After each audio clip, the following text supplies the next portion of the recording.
dañoo lëngoo ak njëwriñ gi ñu dénk lépp lu jëm ci wàllu armée bi loolee nag lañ ci jublu moo di gën a boole seen doole ngir li nga xam ne nii itam dañ leen koo sant ci ab liggéey ku ci nekk nam ci mën a jàppalee moroomam ci njëwriñ yooyee ngir ñu mën a am loo xam ne nii moo doon saafara ci tawat yi nga xam ne itam dafa gàllu ci seen loos te ñu war cee bind saafara incha allah loolu dinañ ci indi ay leeral. ni nga xam ne nii noonu lañ koy waxee ci njëlbeenu xabaar yi ni ki biig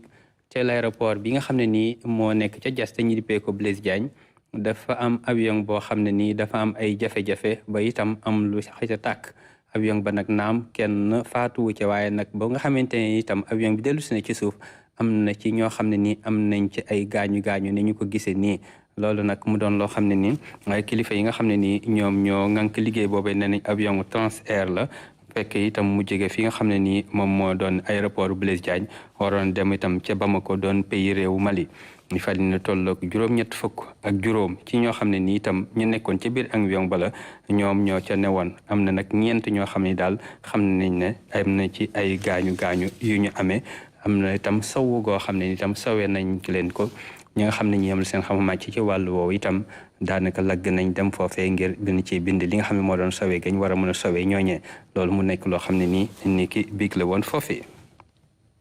ci aéroport boobu sax Saliou Seck moom demoon na fa ba mu fa demee itam gis na li nga xamante ne nii moom moo doon ne mbir ma tëddee ak la nga xam ne nii itam moo ci doon jafe-jafe yi ñu am ci avion boobee ak la ca tukkee itam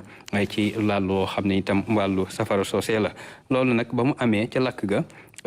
am na ci kilifa yi nga xam ne moo jiite itam ñi ngay wax aas nekk ñoo xam itam dañoo ŋànk lenn ci liggéey ci aéroport boobee nga xam ne moo nekk fa fee ci Blaise Diagne Saliou Seck waxtaan na ak moom am na ay leeral yu mu ko indil itam ci anam yi ak taxawaay ba ak li nga xam itam noonu la mën teñ seen jàngat. démb ci guddi daal benn avion Air Sénégal boo xam ne compagnie Transair moo ko opéré bu doon dem Bamako ak 79 passagers au moment du décollage la am problème technique mu def sortie de piste mu génn piste bi voilà loolu nag ci aéroport loolu incident la accident la parce que dafa freiné brusque avion bi génn ci piste bi. donc automatiquement autorité aéroport yi déclenché li ñuy wooyee plan d'urgence mooy genre accident yooyu bu amee ci aéroport bi service yi fi nekk yëpp dañuy dajaloo ku ci nekk xam nga sa wàll parce que loolu ba leen ko fàttalikoo def nañ ci ay exercices yu bari donc ku ci nekk xam nga muy LAS muy autorité ASECNA en tout cas service yi nekk ci aéroport bi yëpp dajaloo nañu daal ku ci nekk jël les choses en urgence donc bi loolu amee passagers yi dañ leen a évacuer ci avion bi en urgence moo am nag ci biir évacuation boobu ñoo xamante ni dañ ci gaañu ak benn pilote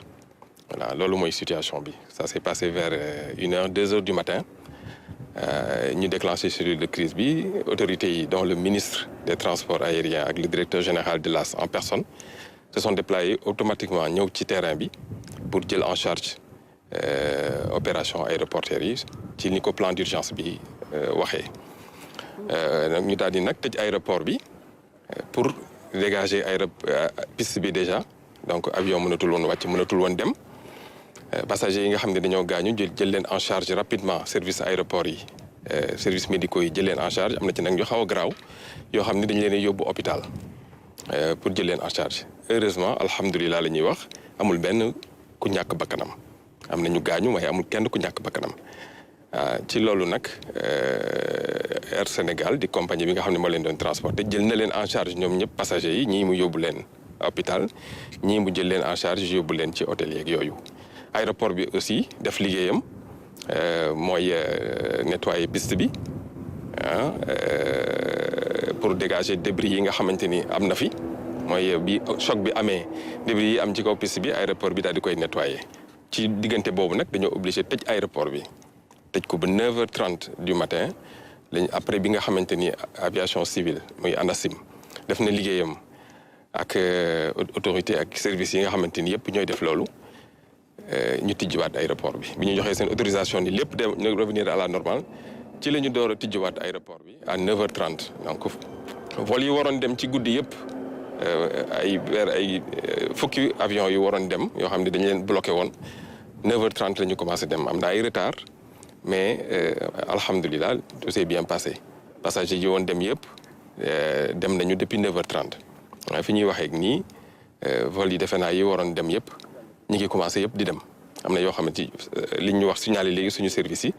juróom-ñaari compagnie yoo xamante ni ñi ngi doon xaar yëpp dem nañu ñi des dinañ dem dans la soirée. ba tey ci li nga xam ne nii moo soxal daanaka loolee xew ca aéroport Blaise Diagne am na ci bataaxal boo xam ne ni njëwriñ yi ñu dénk lépp lu jëm ci wàllu dem ak dikk bi ci wàllu jaww ji bind nañ ko la ñu xam ne nag moo di ne noonu lañ ci dellu see nee nañu day lii doon na wol boo xam ne ni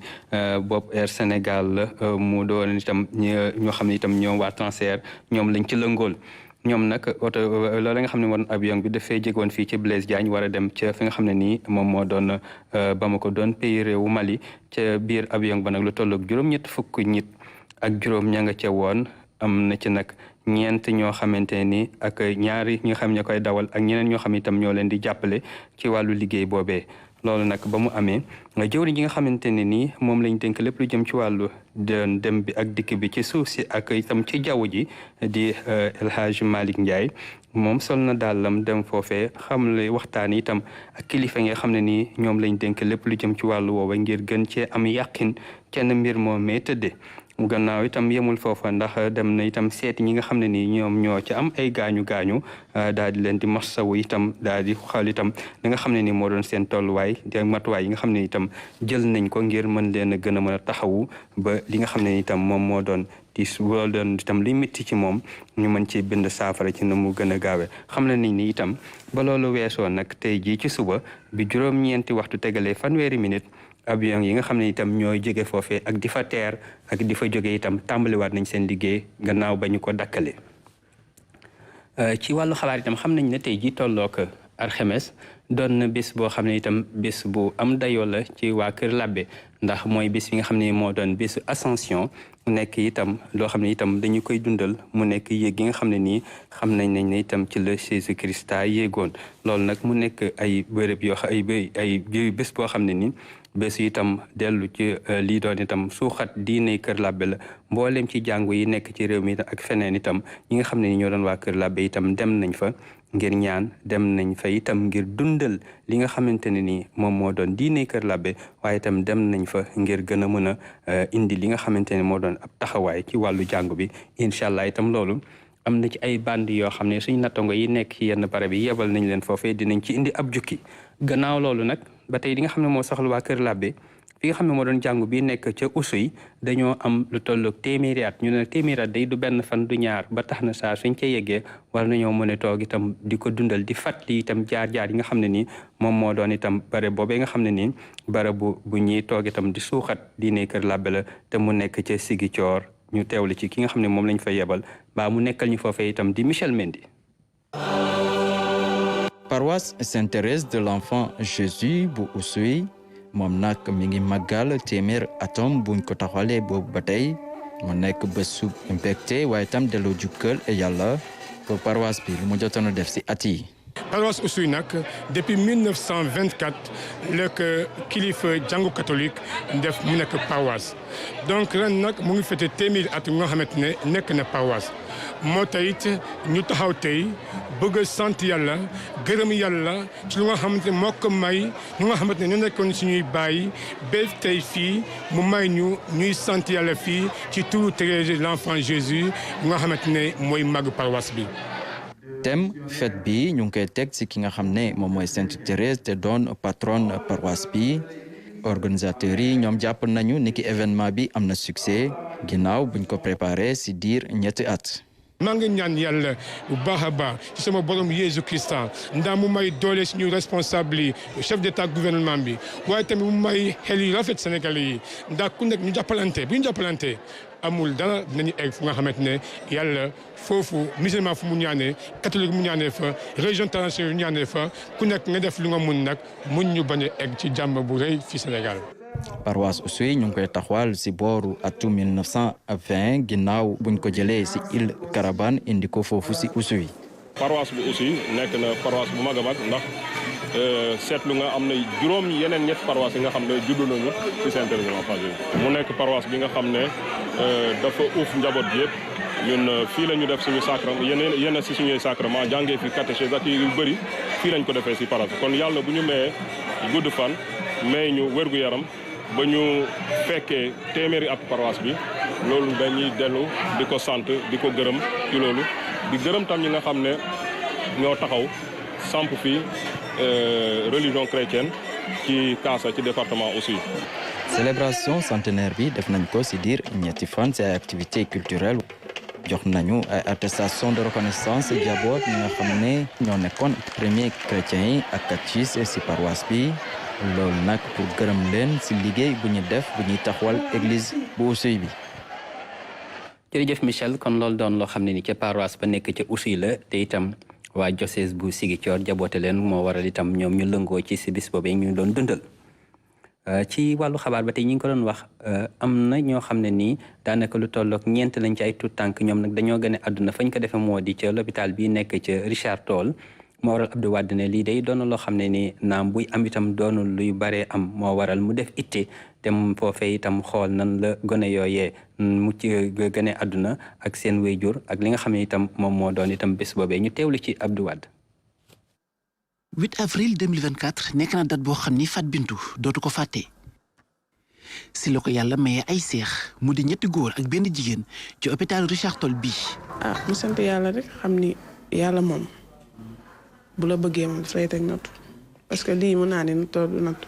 parce que am na ñoo xam ni bëgg nañ benn bébé mais amuñu sax benn am naa sœur boo xam mi ngi say na 10 ans amul sax benn bant kon nag dama koy sant yàlla rek. wasi ñeenti seex nag néew na nuñ koy gis suñu lopito yi moo tax Fat Bintou buñ ko xamalee ci échographie bu njëkk bi mu jot a def nanguwu koon gëm jëkkër ji tamit naka noonu. ma dem fee caa wax nday ñang mu def écho bi leeru mu yebal ma ci docteur ba ma ñëw docteur ba xool mun ma 4 la ne ko 4 la ma ñëw waxu sama borom kër mun ma moom mi sax gëmu ko woon. man nag ma jàppee ak ay waxu. kii dafa mënul liggéeyam wala nu mu demee noonu parce que loolu noonu mënu ma koo dégg quoi seex sax pour ma dégg problème la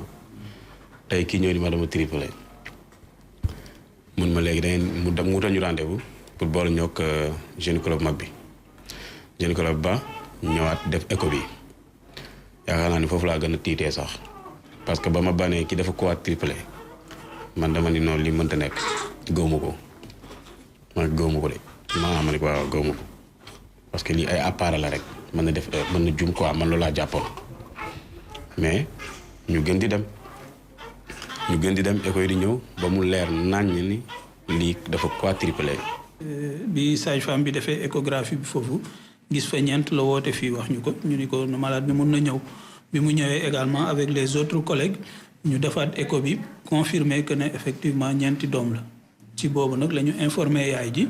également xamal leen que ne suivi bi xëy na dana gën a jege que su doon benn doom. li na mel nag guleet ñu gis ko ci hôpital bu Richard Toll Fat Bintou nag jëlee fii toppatoo bu mucc ayib diggante semaine ñu njëkk yi ba keroog muy wasin. benn jafe-jafe parce que hôpital bi su ma ñëwee moom day mel ne man daal maay borom hôpital bi daal su ma ñëwee ma andi xaalis ma bañ a andi yëpp dañ may kii ransa du ma ko def damay dikk rek ñu ma Fat Bintou ñëwal. bu leen neexoon nag du leen si fekk. boo gisee mu mun a nekk itam mooy déjà compétence yi ñu ngi fi woon par exemple au niveau de la maternité ñetti gynécologue ñu ngi fi ak seeni sage-femme ak ñeneen personnel de soutien bi mais également au niveau de la pédiatrie il y a un pédiatre qui est sur place et également il y a un service de néonatologie parce que xale yi dafay am surtout xale yi matul suñu juddoo fu ñuy war a nekk foofu nag su fekkoon amu fi. duñu mën a jël risque peut-être def un tel accouchement fii ci hôpital bi. Fat Bintou mu ngi accouché par césarienne te amu ci benn jafe-jafe liir yi nag ñoo ngi toll ci 1 kilo 800 jëm 2 kilos ñoom ñëpp ànd ak seen wérgu yaram comme seen yaay. loolu également il faut dire que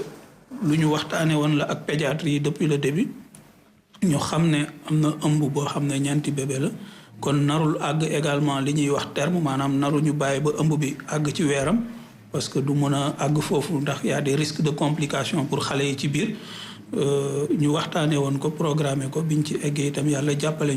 ñu defe ko niñ ko bëggee woon yaay ji mi ngi ci jàmm xale yi ñi ngi ci jàmm. xale yi nag bi ñu juddoo fii lañ leen dalal muy service de néonatologie. biñ leen césarienne ak gynécologue yi ñu andi ko fii léegi ñaar ñi dañ leen dugal ci couveuse yeneen ñaar dañ leen tegal ci table parce que boobu amatuñu woon couveuse bu disponible léegi biñ ñëwee ay prématuré lañ mais seen poids yi taxu ko woon faible trop parce que matoon nañ 2 kilos ñaar ñi matoon nañ 2 kilos ñaar ñoo matu woon 2 kilos mais tuuti moo leen manqué woon 2 kilos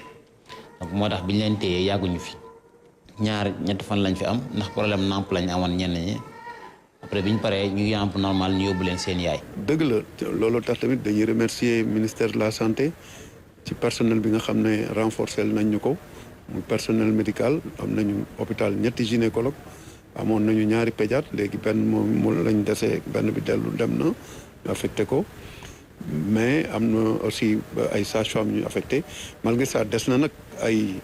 surtout paramédical ay infirmiers ak yooyu pour que ñu gën a renforcer mais dinañu quand même nangu ne am na ay efforts yu ñu defoon ba indil ñu loolu amoon nañ tam ay équipement yoo xam ne ci salle néonatologie ministère ak partenaire am yi surtout l'UXDEF dugal nañ fa ay équipement ci salle néonatologie yu takku yu ñu permettre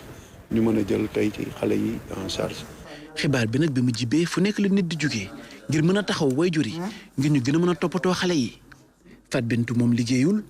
jëkkër ji journalier la ci université Gaston Berger bu Saint-Louis ñoom nag ñoo ngi yaakaar ndimbal ci kilifa yi ngir ñu gën a mën a toppatoo xale yi. dama ciy gërëm hôpital bi muy dispensaire gars bi ma nekk tey parce que yaakaar naa ndimbal ba nga ñoom ñoo si jiitu keroog ba soxna si yàlla defee mu am jàmm si saa si nañ débloqué benn somme jëndal xale yi ñaari valise yu yore muy social boo xam ni social mucc ayib la te comme li ma wax rek tey ji yàlla daf ma dénk rek mais moomatuma ko parce que alalu Sénégal la tey bon man nag maa ngi université liggéey comme journalier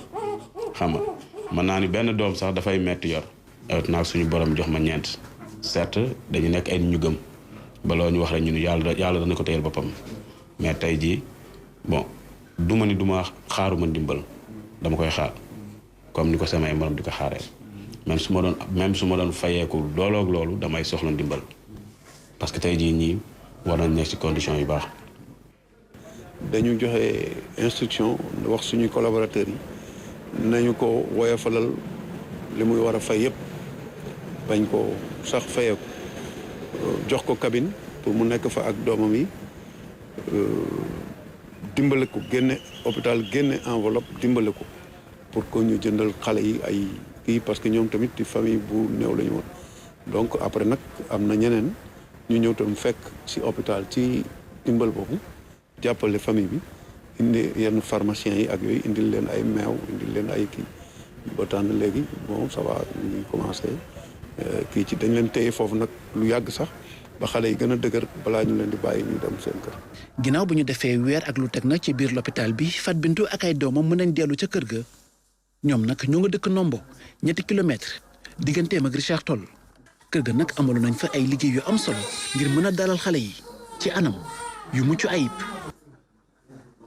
jërëjëf Abdou ñuy ñaan suñu borom itam sàmm tout tànk yooyu gën a itam dénk seeni wéyjur loo xam ne itam am koom mu lew ñu mën ko dundale njaboot googu ñaan itam suñu borom gën leen a barkeelal Abdou itam duñu tàggoo ak yow ndax foofee ca l'hôpital boobu sax am na gëstu boo xam ne def nga ko ba ndax nee nga l'hôpital bi kat bañ ko liggéey léegi toll na ci juróom fukki at mu am itam loo xam ne ni ay jumtukaay la ak ay matuwaay yoo xam ne ni xaw na koo tumranke ba yegg ci lool moo waral itam ñuy sàkku ñu gën leen a dooleel ñu teewlu li ci yow Abdou Wade. bébé quadruplé yi nga xam ne nag ñoo juddoo ci hôpital Richard Toll bii warul tax ñu umpale jafe-jafe yu nekk ci bërëb bi fi mu toll nii service yi dañoo xat loolu ngir dalal malaat yi lu ci mel ni néonatologie. mais malheureusement fii ñun problème mu salle lañ amee ndax service pédiatrie bi yëpp 3 salle moo fi am benn salle bi mooy salle néonatologie yeneen 2 salles yi ci la ñuy hospitaliser yeneen maladies yi donc salle néonatologie bi dafa xat. néonatologie am na sax ay matériel yu ci mel ni ay couveuse yu leen UNICEF jagleeloon waaye nag ñàkkum espace moo tax kenn mënu koo installer.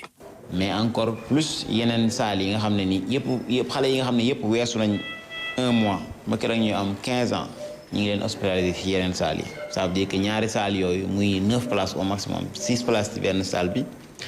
3 places ci benn salle bi muy 9 yooyu kese lañ am ci hospitalisation pédiatrie ak néonat bi amuñu salle kangourou amuñu salle mère enfant ndax service bi dafa ndaw service bi yëpp 3 salles moo fi am. hôpital bi nag ñoo ko tabax ci atum 1950 mu nekkoon service des grandes endémies. depuis 1950 la existé woon nekk service des grandes endémies jóge fa nekk poste de santé jóge fa ñu def ko centre de santé ba niñ ko defee hôpital te pratiquement accompagnement am na mais doyul. te na mu bindoo woon ci kii ba tey noonu la dafi tubaab yi bàyyi woon ba tey daanaka noonu la xëy na bu ñu ñëwee daañu raaxaat peinture defaraat waaye mu xaw a rafet embellir def fii tuuti fleur ak yooyu mu mel mais xataay bi ba tey mi ngi fi. hôpital Richard Toll bi établissement public de santé niveau 1 la bu war a dalal mboole mi malade yi nekk ci département bi waaye nag liggéey bi romb na foofu ndax malade dina jóge ba Mauritanie moo tax ñàkkum espace bi lu mat a saafara la. bu amee rëcc gis nga lal yi day jegeyantoo kii alors que du ñu mën respecté te doo mën tout le temps di évacuer tour hôpital bi tamit mi ngi gën a jóg fréquentation baa ngi gën a yokk. parce que Richard Toll sooy xool c'est à mi-distance entre Saint-Louis ak Ndioum soo jógee Richard Toll beneen hôpital bi ngay jot Saint-Louis nga koy jote boo jëmee peut-être vers le sud boo jëmee ci kaw itam beneen hôpital bi ngay jot ce sera Ndioum sans compter li ko wër ak des malades yoo xam ne dañuy jógee depuis la République islamique même de Mauritanie di ñëw te xam naa ne Pont Rosso bi su paree dana gën a bëri activité encore gis nga soo ngeen sànq gis ngeen bi ngeen di dugg si li ngeen fi fekk ci mbooloo et pratiquement tous les jours c'est comme ça. ñàkkum espace bii nag fu mu toll nii tabax hôpital bu bees tàkk niveau 2 rek moo ko mën a saafara su ko defee ñu dugal fa tamit ay matériels yu am solo lu ci mel ni service de réanimation ak scanner. tabax beneen hôpital bu niveau 2 bi Richard Toll wala département de Dagana ñu am fa hôpital de niveau 2 bu baax jot na pour que mu remplacer EPS 1 bi nga xam ne bon ñu ngi ci góorgóorlu di ci def dara waaye wax dëgg yàlla. maladie suñu waree def scanner foofu ñu dem ba Saint-Louis tollu ci 110 kilomètres maanaam téeméeri kilomètres ak fukk. dafay xaw a yéex tuuti dañ lay jox rendez-vous doo mën ñëw rek ñu indil la ko defal nga dellu donc rendez-vous yooyu ñu lay jox ngay dem di dellu si day retarder prise en charge te scanner bu ñu demee ba demander ko rek urgence taxaw na maintenant ñu jox la rendez-vous nga dem yenn saay malade bi def scanner bi dellu si xaar résultat bi docteur bi jox ko mu dogaay commencer traitement bi suñu amoon nag jumtukaay bu mel na scanner sur place nga xam ne 30 minutes 1 heure de temps ñu def scanner bi démarrer prise en charge bi dana wàññi am na ay feebar yoo xam ne bu prise en charge bi yéexee day am ay séquelles boo ko teelee séquelles yooyu du am na yoo xam ne mën na sax faat bu fekkee prise en charge bi yéex na. hôpital niveau 2 nag su si nguur gi jugee ba tabax ko fii ci Richard Toll dina tax faj bi gën a jàppandi ci askan wi. jërëjëf Abdou du ñàkk kilifa yi nga xam ne ñoo ngank loolu itam dégg la ngir mën a itam taxawu waa Richard Toll ci Sonek bëgg ñu fàttali kon l'hôpital boobu ñindi ak joyanti ci atum junni ak juróom ak junni ak atum junni ak juróom-ñeenti téeméer ak juróom fukk lañ ko tabax ci lañ ko tijji kon war naa am lu toll ak juróom-benn fukki at ak juróom-benn ci fi nga xam ne moo doon diwaan bi doon diwaan Ziguinchor di làkk wi doon làkk bay nunk doon na fa làkk woo xam ne nii làkk wu yàgg la boo xam ne nii itam làkku cosaan la waaye Abdoulaye Sinkara nag dafa nimmiku ne làkk woowee day fi mu nekk nii daanaka ña nga xam ne ni ñoo koy jëfandikoo daay dem ba xaw a néew moo waral na ngir gën a mën a dundalaat làkk woowu ngir gën koo mën a suuxataat itam ñu am ak liifantu goo xam ne ñu ngi koy liifantu ngir gën koo mën a yaxal ngir làkk yu bañ a réer ngir gën itam sa sàmm li nga xam ne moo doon seen dono loolu moo doon itte jañ cay am ñu teewlu ci Abdoulaye Sinkara. Baynunki nekk nañ ethnie boo xam ni ñu ngi leen di fekk Guinée Bissau Gambie ak Sénégal fii ci Sénégal nag ci Casamance lañ fekke baax ñu jàppe leen sax ni bokk nañ ci population yu fa njëkk waaye seen làkk moom fi mu toll nii ñu koy wax bareetuñu dara ci Saamik nekk ci commune Boutoupa Camaracounda nag dañ fa taxawal benn classe d'alphabétisation. La langue est en train de disparaître et il faut la revivifier. suñu làkk bi dafa nekk di dee fokk ñu taxaw ngir dundal ko li ñu gis mooy bépp làkk boo xam ni kenn bindu ko waaye tam kenn liiru ko bu yàggee kenn dootu ko waxati. qui ne sont pas écrites qui ne sont pas lues ont tendance à disparaître. lu mat ñaari yoon ci semaine bi mag ñi dañuy daje fii ñu leen di won naka la ñuy bindee ak naka la ñuy liiree làkk boobu di baynuk ñi nga xam ni bokk nañ ci cours bi nag commencé nañu di gis njëriñ bu baax a baax. Au début, je ne parviens même pas à parler. Bu njëkk ba dawuma sax lakk baynu tey jii mën naa ko lakk di si bind sax ay SMS di si calculer waaye sax mun naa lire message si Baynuk. initiative classe d'alphabétisation bi lu baax la waaye ñàkkul ay jafe-jafe. Nous avons des fascicules de lecture mais il y a des problèmes raison pour laquelle on l'utilise pas souvent. Aussi les fascicules des manuels de calcul. am nañ ay jumtuwaay lu ci mel ni ay livre lecture ak calcul waaye daanaka duñ ko utiliser waaye jàngal nañ ñu naka la ñuy defee ay fiches comme ni ko suñu mbokk enseignants yi di defee beneen jafe-jafe bi nga xam ne am nañ ko tam mooy ñun ñi leen di jàngal kenn fayuñu dara. D'énumération bon nous franchement on nous énumère on n'a pas de salaire. ngir mu xool naka lay jàppee ci promotion wu làkk boobu di Baynuk RTS 4 Casamance biñ ko taxawalee ba léegi am na ci biir programme am ay magazines yoo xam ni ci Baynuk lañ koy defee. jërëjëf Abdoulaye bu ñu jógee foofu nag dañuy dem ca Morolan seeti tool yi fa nekk ndax foofee Ramatanem dafaa dem xool itam suuf sa xool la nga xam itam noonu la nangoo ci yenn mbayu lujum yi mu ne kat am na loo xam ne ni itam lu jara dooleel la ak itam ñu jara bàyyi xel ci wàllu woowu ngir ñu am loo xam ne itam lu ñuy witt lay doon mbaa itam lu ñu fay góobe mbaa lu ñu fay itam gas ci wàllu itam yenn xeetu lujum yi ngir mu mën a tonawu ca la nga xam ne ni moo doon seen koom moomu ñu teewlu ci Ramatanem. fii si Morolan ñu ngi béy see hectares yu bëri ñu ngi fiy béy soble di fi béy tomate di fi béy ay légumes ak fruits yu bëri suufu Morolan nag mu ngi tontu bu baax li nga xam ne gouvernement moom la bëgg muy autosuffisance alimentaire maanaam béy ba lépp lu nu soxla ci askan wi ñu mën ko am ci sunu suuf gileem lii mënuñu gis nag mu di soble bi ak lépp luñ fi béy mu ngi wane nag li ñuy lekk moo mën na sàmm sunu wér-gi-yaram. mbéy mi luñ ci gën a mën a gis mooy dafa am bu njëkk bi fu mu wund woon dafa doon jëm ci nañu béy pour yóbbu ci biti loolu am na maanaa ci biir réew ndax day dugal ay devises mais du loolu rek mooy tax aussi réew mi dox il faut que genn wala lu ñuy béy aussi mu des ci dëkk bi loolu moo tax ñun ñu gën a mën a concentré wu ci ñam yi nga xam ne moom la Sénégal di jéggaani ci yeneen réew yi donc ñam yooyu nag buñ ko tegee fii day tax ba ñun tam suñu devises yi lu muy génn day xaw a néew donc te xam nañu réew mi am nañu possibilité am nañu ay capacité pour gën a mun a béy li nga xam ne dinañu doy. bu weesu li ñuy béy liggéey bi fii si Morolan maanaam si tool bi mu ngi tax jigéen yu bari ak ndaw yi ñu ngi mën a daan seen doole lu mat 2,000 ak juróomi téeméeri nit ñu ngi fii xëy saa su ne. bu ñu soxlaa téeméeri nit mun nañ ko fekk fii bu ñu soxlaa 2 téeméeri nit mun nañ fekk fii mais tool bi dafay am jamono yi nga xam ne day soxla ay loxo yi nga xam ne il faut que loxo yi jógee feneen pour mu am liggéey bi doxee nu mu waree. muy lu am solo si jigéen yi nga xam ne ñu ngi siy mën a yore seen kër. dimbale njaboot ji jàppale ko ndax toogaay amul benn njëriñ bu dee 200 wala téeméer boo ñëwee am ko ci baax na tool bi baax na moom. ñu ngi ciy jàppale suñu njaboot bi bu baax a baax. soo dee liggéey di am xaalis doo sonn te dañoo yar ay xale léegi ñu gis ni fii moom soo fi dee ñëw di liggéey da ngay am xaalis di mën a faj sa soxla te kenn du ko xam. xanaa bëgg a tëdd rek ak jàppale njaboot gi rek loolu rek la loolu rek moo ñu yëkkati de moom. dóor waar bañ a toog rek bañ a fab sa lépp teg ko góor bëgg fu góor xëyee nga gont wala bu xëyee nga xëy ndax ñun borom kër yi sax ca laal balal leen di bàyyi ñëw. ñi di ci liggéey ñun suñ njariñ la te xam nga am ci mbayam nawet am ci mbayam noor dara dàqu ko te bu yàggee rek njariñ feeñ. te jamono bu ñu nekk nii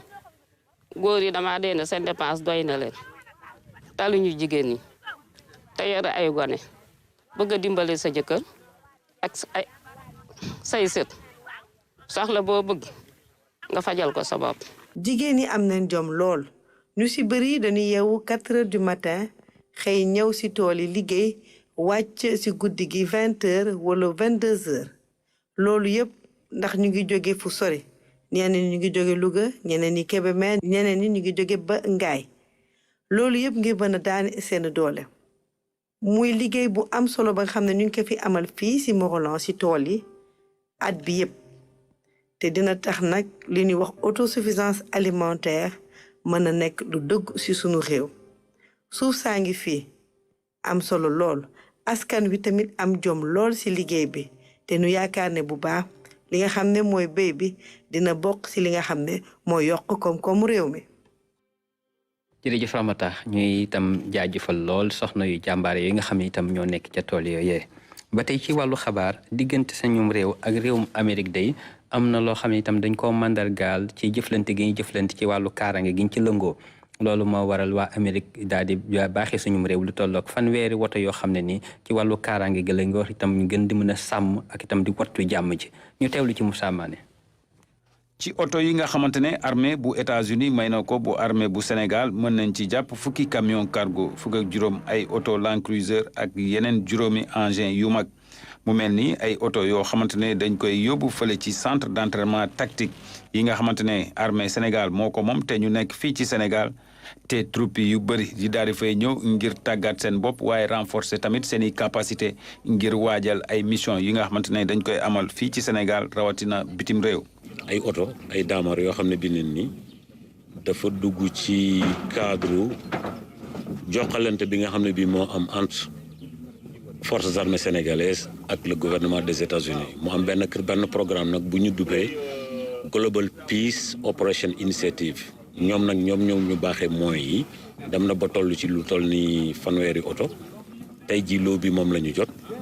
bu weesoo matériel bi nga xamante ne armée États-Unis da koy may armée bu Sénégal bari na yeneen fànn yoo xamante ne tamit nemmeeku nañu foofu coopération bi nga xamante ne ñaari armée yi am nañ ko lu mel ni wàllu formation ngir tàggat ñi nga xamante ne ñooy dem ci mission maintien de la paix waaye tamit gën leen dooleel bu baax a baax ci wàllu jumtuwaay waaye tamit ci xam-xam ngir mën a waajal seen bopp saa su ne fu ñu mënta nekk ci yenn théâtre d'opération. wante à partir de tey jii nii mun nañ jàpp ni suñu doole fa mu tolloon tey jii bu nekkoon ne ñaar la egg na ñeent wala juróom parce que boo ko doon xayma fu mu nekk nii lu toll ak ñaari compagnie dinañ leen mun a buubandoo benn yoon transporter leen jëlee leen benn dëkk mun leen yóbbu beneen dëkk bu nekkee ni fii si biir Sénégal la mais day fekk nag loolu nekk tamit ci biir cadre entraînement ak préparation pré-déploiement unité yi nga xam ne bii dañ leen di yóbbu bitim réew pour opération extérieure. kii di ambassadeur bu États-Unis rawatina ki nga xamante ne général de division Fulgence Dour sous-chef d'état-major général des armées ñoom ñu ngi rafetlu bu baax a baax coopération bi nga xamante ne États-Unis am na ko ak Sénégal mu daal di boole ñaari armée yi di wax tamit fi nga xamante ne moom la ñu def don bile muy centre d'entraînement tactique capitaine Mbaye Diagne nekk na centre boo xamante ne tamit États-Unis moo ko tabax jébal ko armée Sénégal ngir mën ko jàppale bu baax baax surtout ci li nga xamante ne mooy tàggat troupe yi nga xamante ne dañuy waajal ay opération extérieure. jërëjëf Moussa lii itam ak lëngoo la goo xam ne ni njëwriñ gi ñu dénk lépp lu jëm ci wàllu ndox mi ak wàllu forage yi ak wàllu xayal ndox mi itam ba mën a xeex mbënd mi da koo lëngoo ak njëwriñ gi ñu dénk lépp lu jëm ci wàllu kaaraange gi mu doon armée bi la waral loolee nag moo di njëwriñ yi ñu dénk lépp lu jëm ci wàllu ndox mi dafa am yéene gën a bënn ay forage ki gas ay lu ni mel ci yenn dëkk yi nga xam ne itam moo nekk ca kaw ga te ñu jàpp ne foofee itam armée war na leen ci gën a mën a jàppale ci boobee liggéey ndax am nañ xam-xam bi te matale nañ ko waaye yemuñ foofu itam nee nañu ñi nga xam ne itam ñoo yëngatu ci wàllu mbéy mi rawatina joxe gi ñuy joxe jiw bi ak lépp lu jëm ci wàllu jumtukaay itam armée bi mu gën cee dugal seen loxo kon ñetti njëwriñ yooyee daal mel na ni dañoo lëngoo ngir gën a mën a dooleel seen taxawaay ñu teewlu ci Moussa Mané. ndaje bi ñu ngi koy amee ginnaaw bi nga xamante ne jëlee nañ fële ci conseil interministériel yu ñu waajal campagne agricole daa di fay jël ay dogal yu am solo kii di premier ministre Ousmane Sonko daa di wax ni ren lu jëm ci wàllu semence et intrant agricole nee na waa armée ñoo koy joxe mu nekk liggéey boo xamante ne bu am solo boo xamante ne day xaarandi ñi nga xamante ne ñooy waa armée loolu moo tax jëwriñ bu yor wàllu agriculture ñëw daje ak naataangoom bi yor wàllu armée ngir mën a waxtaan waaye tamit ñu xool nan la ñuy tëralee bii décision. ñu wan ñu disponibilité boo xam ne ni kenn mësuñu ko gis pour ñu accompagner ñu non seulement pour distribuer pour contrôler semences yi ak intrants yi ak matériel agricole bi même discuter nañu nan la ñuy accompagner ci aménagement yi.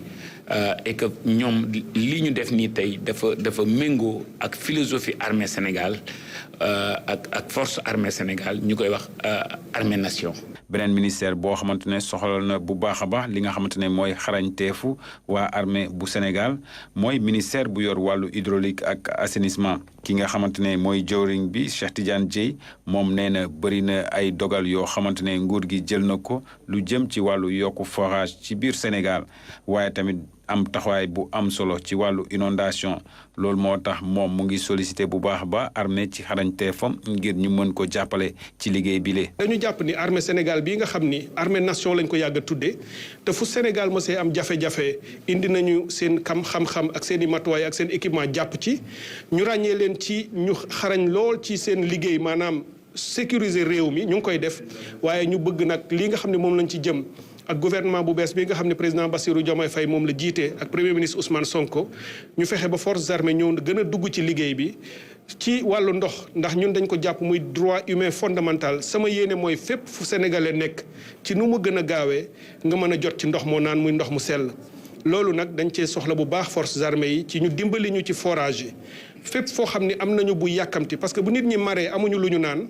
boo toppee yenn procédures yi mën naa yàgg bu dee armée bi mën naa ñëw ci semaine wala ñaari semaine ñu indi équipement dimbali ba nit ñi jot ci ndox loolu suñu yitte la. armée bi Sénégal amee indépendance ba léegi am na taxawaay bu am solo boo xamante ne daf koy jàppale askan wi lu jëm ci wàllu tabax école tabax ay yoon tabax ay forage rawatina ay pont gis nañu ni ati génie militaire bu armée bu Sénégal nag am na taxawaay bu am solo lu jëm ci wàllu inondation yi daal di taxaw population yi ngir ñu mën leen jëlee ndox bi ci seeni gox yi. jërëjëf Moussa UNICEF mooy kuréel gi nga xam ne dafa bànqaasu ci mbootaay xel gi tey toppatoo wàllu tout tànk yi ñoom nag ñoo lëngoo ak njëwriñ ji dénk lépp lu jëm ci wàllu ndox mi ak itam di xayal ndox mi ak wér-gu-yaram gu ni mel ngir mën leen a jagleel ay bërëb bu suturluwaay ak ay wanag yoo xamante ne ni dina doon loo xam itam itte ju ñu doon sàkku la ñu mën ci bind itam saafara loolee nag bañ leen koy amalal ak doon leen ko jébbal yebaloon nañ fa Moussa Niang. ministre de l'hydraulique assainissement ci volant wu benn ci oto yi nga xam ne UNICEF moo ko may Sénégal ngir xeex lépp loo xam ne jëm na ci wàllu gaanuwaay yi nga xam ne dañ koy defee ci biti Cheikh Tidiane Dièye rafetlu bu baax a baax diggante bu ratax bi nga xam ne UNICEF séq na ko ak Sénégal. may am mbégte ci bi nga xamee ni UNICEF tey ñëw nañu xam loolu indi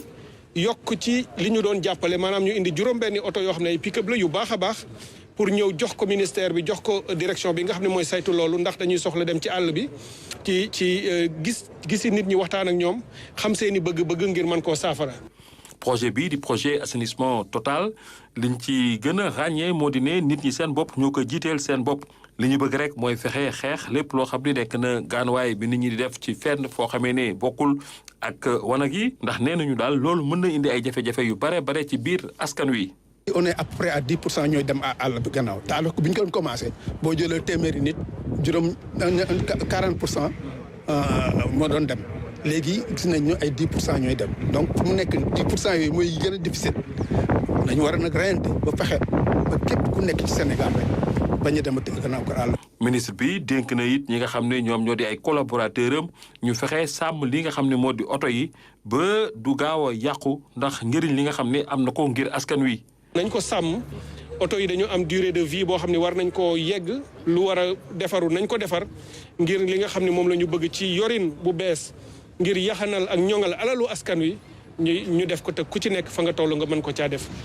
fàttali ne mbirum gaanuwaay yooyu nga xam ne dañ koy def foo xam ne amul wanag daanaka laal na àddina yëpp ci atum 2023 UNICEF xayma na ni 3 milliards ak genn wàll ci ay nit ñi ngi nekk amuñu ay toilettes. ëpp na 400 millions ak lu topp ci ay nit ñoo xam ne it ci mbedd mi la ñuy defee gaanuwaay loolu nag mën a indi ay jafe-jafe yu bare ci askan yi nga xam ne ay néew ju doole lañ. jërëjëf Mama ni ñu koy baaxoo di defee gëstu yaatu yi nga xam ne itam dañu koy jagleel léeg-léeg yenn pàcc yi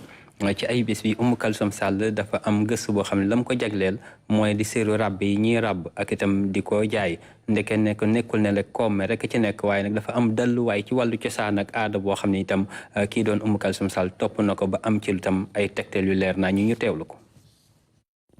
pàncise wala sëru dënk nekk rek ab tissu boo xam ne ni dafa am solo daanaka ci xeet yépp fii ci Sénégal. ci nag Haalpulaar yi daanaka ci événement yu am solo yëpp dañ ko fa gis. andi kanji fori kuutere kono ko goro ko ɓuri waawde huutoreede batte yitere. dañuy faral di digle bi nga xamante ni nii moo am couleur bu xonq bi loolu nag ngir mën a mucc ci bët bu ay ngir seet yi waaye tamit liir yi. jombaaji no hurti yo muuree ɗum tuggi jibinaama saawe heen ene faloo kunude e gite. sër yi nag mu mel ni bu weesoo rafetaay bi dafa am sax ay secret ci wàllu defar bi. mu jàpp tuggor nde won ko bu ñu waajalee wëtteen bi ba noppi laatal ñu koy ràbb am na ay jat ak ay ñaan yu ñu war a def. ràbb bi nag mu mel ni loolu moo mujj ci ab processus bu gudd loolu gannaaw ba ñu jëlee coton bi ci rekk tool yi balaa moo yegg nag ci ñi nga xam ne ni ñooy ràbb daa jaar rekk fu bari ñu dem nag ca njagañaaw ci séeréer yi tamit mu mel ni sër yi dañ ko fonk loolu jigéen ñiñ fi fekk nag daanaka xam nañu lépp nuñ koy waajalee. geekeera fa celem geekeera baade jumtukaay bi lee daf may dimbali bu baax ci sama liggéey gis ngeen li ni mel mooy étape bu njëkk bi. doonin teera fa kam doon ma o ɗer xadir xat nax mbato bu jigi ngiro tignam baadir ful comme ça bu ñu amul jumtukaay bi dañoo nar a xolli wëtteen bi ak suñu yoxo ay watta xatima sogo lubi asafa na asafa. ginnaaw nag bi ñu dindee salte bi yépp daañu it fexe nuñ ko gën a nooyalee. safer msavang sav ba jot mu coodo povo laxta foolang ak jumtukaay yi lii nga xamante ni nii moom la séeréer di woowee saf moo ñu dimbali ba ñu mën a am ruban yi lee. lingaan boo pare mu xoto saasam bu foolin soo ko réew nekk pay. mu mel ni nag liggéey bi jigéen ñi lee dañ ko rekk mokkal loolu lu nu mel nag ñu jàngee ko ci seeni wayjur ñoom nag ñooy waajal rekk coton bi yépp ba mën koo def rekk ci ay bobine ngir jébbal ko ki nga xam ne ni mooy kiy ràbb. teeraf sapa geeke mbi aaneke safang bo jita cooxa. lii nag mooy étape bu mujj bi dañu jël li nga xam te moom moo di wëtteen bi ñu koy def lii di wëñ bu ko defee nag suñ si paree nag ñu daat koy laxas ci bobine yi le. bismaan tukluuro te eet sogo jang poola xeeke a bokk na a tukluuro bokk na a sogo riwaade no. mu mel ni nag xarañte bu am solo la ñuy gis rekk ci bu ñu jëlee coton ba ca tool ya ba keroog rekk ñu koy def sëru dënk bi mu di nag ab tissu boo xam ne ni am na solo loolu ci rekk xeet yu bari ñu koy fekk rekk ci ngénte yi ci ceet yi ba ci sax ci dëj yi. jërëjëf Oumou Kalsoum Sall jërëjëf itam mbokk yi ci teewlu bi loolu moo doon defaral son ci àll xabaar dëppoo ak li nga xam ne nii moom la ñuy cëraloon ci àll waxtu li ñuy def moo di leen ñaan gaal mu ci dee ci géej bi xewoon.